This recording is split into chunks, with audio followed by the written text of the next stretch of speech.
to the fastest time of all from Maria Moya. That is a time that's going to take some stopping, and Victoria Rodriguez just going around. Possibly not going to be one of those who will be in the top three. Now, this is pretty late in the day for Pajaro to be making some equipment adjustments. Quick wheel change.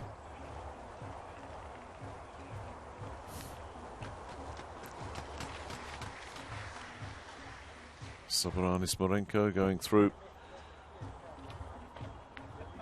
start practice, and she's not in a mad hurry here, Pajaro, but obviously not happy with her wheel selection. Maybe a little bit disappointed, the gold medalist from the track, with a fourth fastest time here. And the coolest person in the place is Maria Montoya. Just sat down, waiting. Buongiorno. Medalled in this event in the 2014 and 2015 European Championships, the Italian. Silver on both occasions. Also got a medal earlier this year in the 100 meters in the Euros. But we are just about ready to determine the destination of the first medals on the road in the speed skating competition. Where will they go? Erin Jackson will be the pace setter. The one-time engineering student at the University of Florida, all smiles.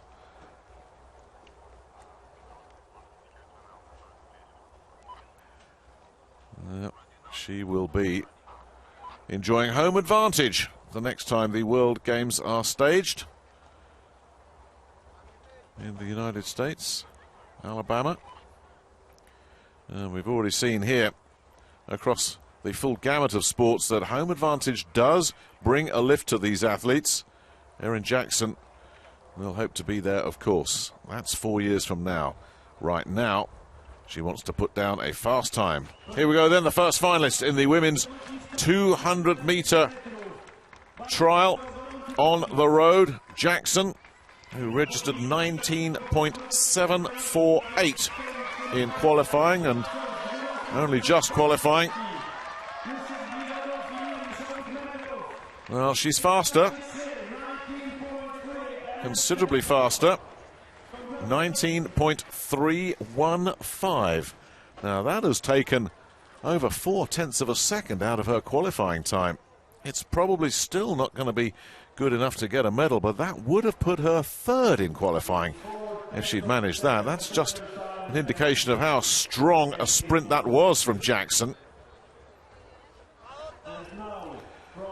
A useful time. Now let's see if all the other skaters can similarly reduce their qualifying times. Solimar Vivas here, 19.743 in qualifying.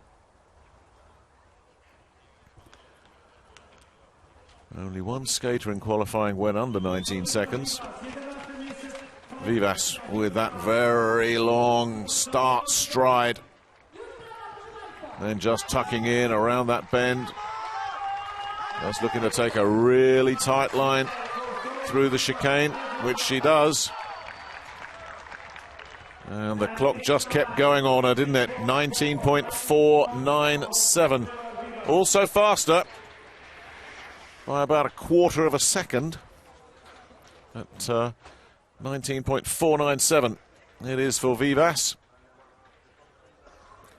Lost a little bit of time at the start, and that's where Erin Jackson always excels. Such a good starter. So Vivas, probably realistic enough to know that unless something really dramatic happens, a top three finish is not hers for the taking. What can Victoria Rodriguez do here? She's up next.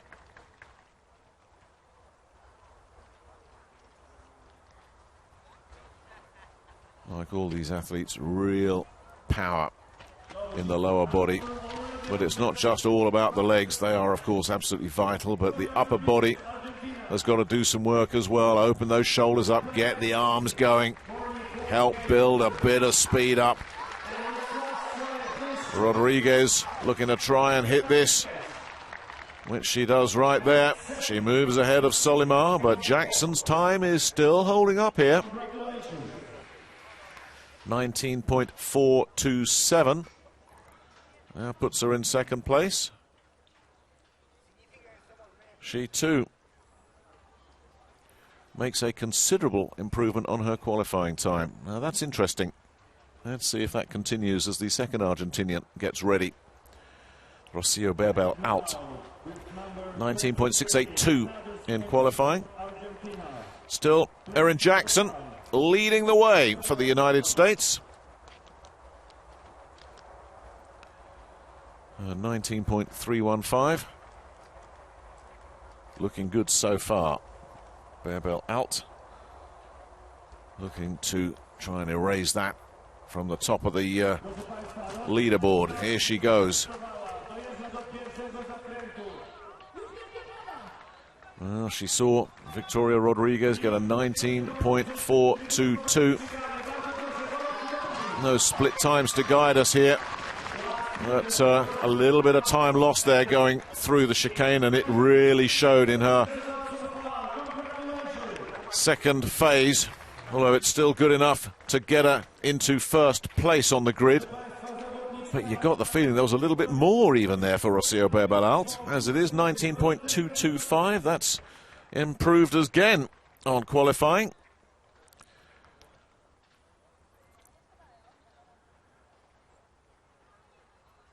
And then she just kicked it up a gear coming out of the chicane.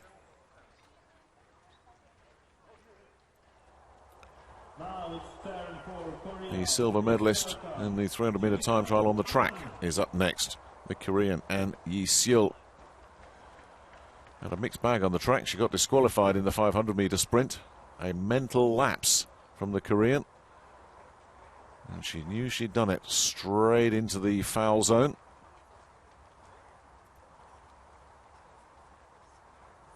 And away she goes. If she gets it all right, puts everything together, and could be a contender. Skating fifth out of the 12 qualifiers here. And attacking out of the chicane. Got to try and beat 19.225. And she's done it. Well, she puts herself top of the table at the moment. 19.096. Now that would have put her second in qualifying, but significantly faster times all down the line here in this final.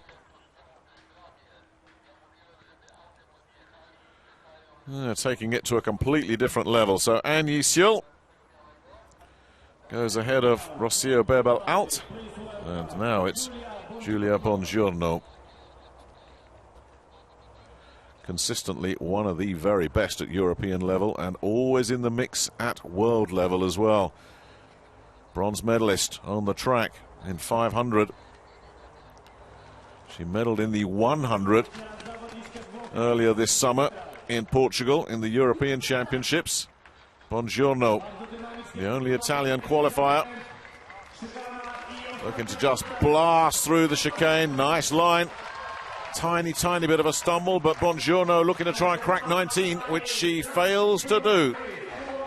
So Giulia Bongiorno will have to settle for 19.392. Now that is an improvement on qualifying, but not a significant improvement.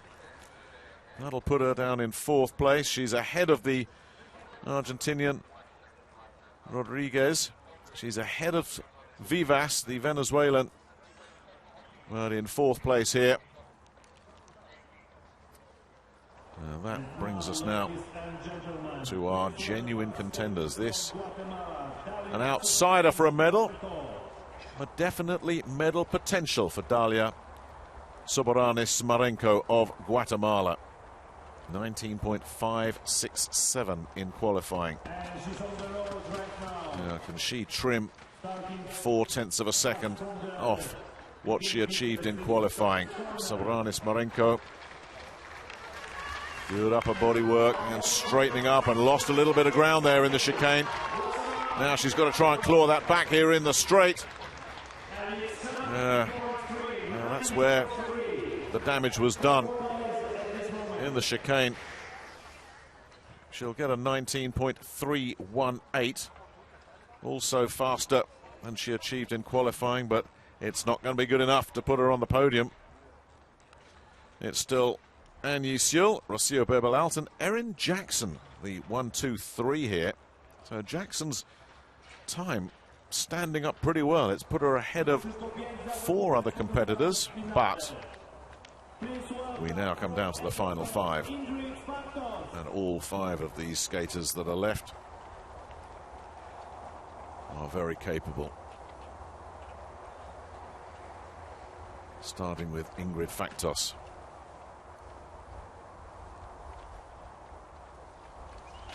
A lot of power packed into the lower body. That low center of gravity, she dips low, keeps the wind resistance down. Really attacking here, Faktos. She was a little bit disappointed by her own high standards with her performance on the track. Now, what can she come up with here on the road? Not particularly good coming out of the chicane. And she too loses ground at exactly the same place. So Faktos with a very slow time. She's the only athlete so far that has been slower than she managed in qualifying, and all the damage was done through the chicane. So real frustration for her, and Yi-seul remains top of the leaderboard at the moment. But for how much longer? Heini Carmela Pajaro, who showed what she's capable of on the track in time trial skating, picking up a superb gold in the 300 meters. 4th fastest in qualifying here, 19.436. 19.091 is her target. Away goes Pajaro, the Colombian, winning World Junior Championship gold less than a year ago. She has graduated to senior skating in some style, and she's really blasting down this straight. Big stretch there. It's not enough to get past An Yi-seul. It will get her into 2nd place. 19.124 for Pajaro. Again, significantly faster than she achieved in qualifying, but An Yi-seul's time of 19.091 holds up again. Pajaro officially now timed at 19.116. Terrific sprint to the line. There's the stretch. But it doesn't put her in 1st place, and it probably won't give her a medal. There are still 3 to go. Sandrine Tass, Chen Ying-chu, and Maria Moyer, who just lit this track up in qualifying. Tass has 4 medals from the track. Medals of every colour. She has earned Athlete of the Day honours already from the World Games. Is another medal hers for the taking here. Certainly when she was talking about her World Games Athlete of the Day award, she said, I want more medals, I'm hungry for more. Well, can she get more here? A time of 19.343 in qualifying, and the Belgian starting to build up ahead of steam. This is where she's got to get it right through the chicane. Takes a nice tight line there. Comes out of it pretty well. Now she's got to just turn on the afterburners here, Tass. What's she got? Oh dear, that's a shock. That's a stunning score from Tass, who is so used to being in the medals, but she has registered a 19.662, way off what she achieved in qualifying. Now, what went wrong? Well, there was a little misstep there, but that's all. She just wasn't able to generate any additional afterburn in the straight. So, a woman who is used to being on the podium will not be here. Berbel-Alt remains in 3rd place. Pajaro ahead of her, and An Yi-seul is now short of a medal, the Korean, to go with her track time trial silver. Chen Ying-chu, can she replicate what she managed in qualifying? A 19.241. If she shaves anything off that, she will be on the podium. So Chen, that long stride getting some early momentum. Good speed coming out of that first bend. Now, she too has got to make sure that she gets the chicane absolutely right, mustn't overcommit. You can lose so much time there, as we've seen already. Chen blasting for the line, taking first place. Well, she proved that her qualifying time was no fluke with this, 18.982. Now that's been rounded down a little bit more, 18.977 officially for Chen. She goes to the top of the board with only the Chilean Maria Moya to come. And Yi Seul currently in second place. Pajaro is in the bronze position, but for how much longer? Because here comes Maria Moya of Chile. If she just matches her qualifying time, she takes gold. She was so far ahead of the rest of the field.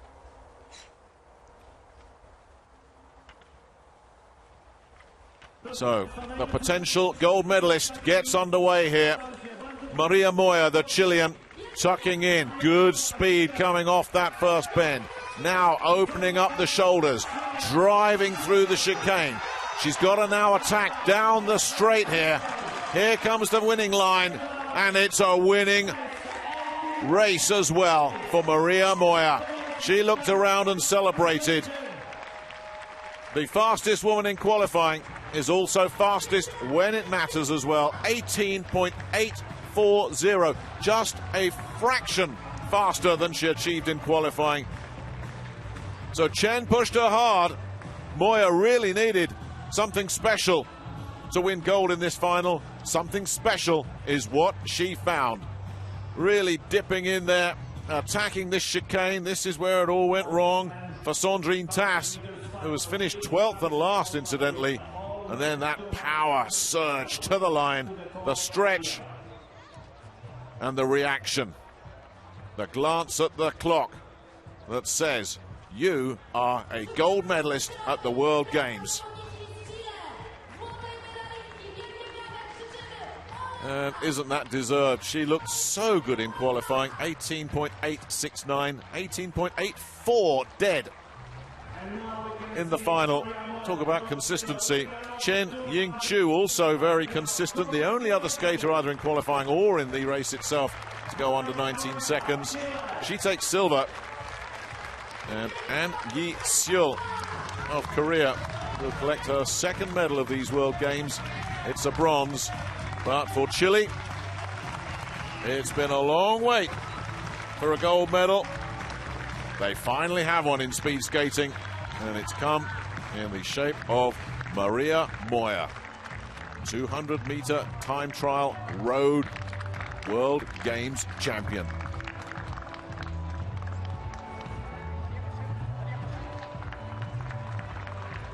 Well, there were a couple of surprises here. Moya, Chen and Anne confirmed as the medalists. Pajaro, fourth, Berbelaut and Jackson's times from early stood up really well. Bongiorno settled for eighth, but the surprise was seeing Ingrid Factos and particularly Sandrine Tass just fade away through the chicane and into the straight to finish up 11th and 12th in qualifying. So no podium for them, but there will be a gold medal for Maria Moya of Chile.